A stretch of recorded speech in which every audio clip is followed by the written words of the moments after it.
Ne po flasim nga plastika është një problem.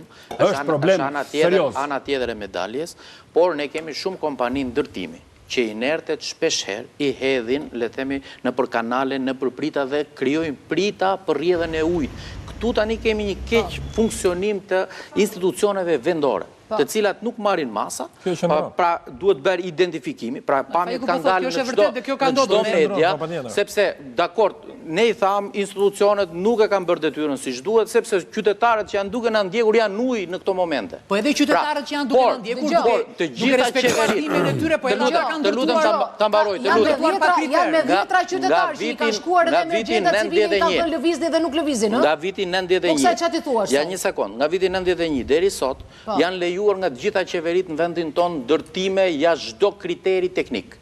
Pra, kemi njerëz që kanë ndërtuar në zona që blokojnë rrjedhjen, le të themi, normale të ujit, mbi kanal kanë prishur argjenatura.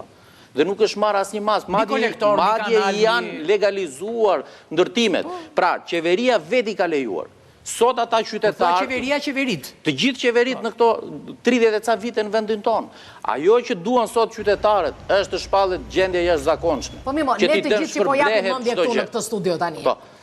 A i flasim çik qytetarit, çfarë strategjie do kishim bërë ne?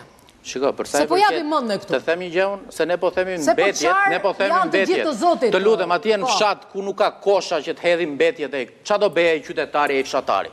Pra ne kemi zona pa fund. Po çfarë do bëj? Do gjej një zgjidhje, nuk është zgjidhje kjo. Po patjetër pra. Nuk ka mbledhje të inerteve. Pra materialeve të ndërtimit kur bëjnë ndërtime.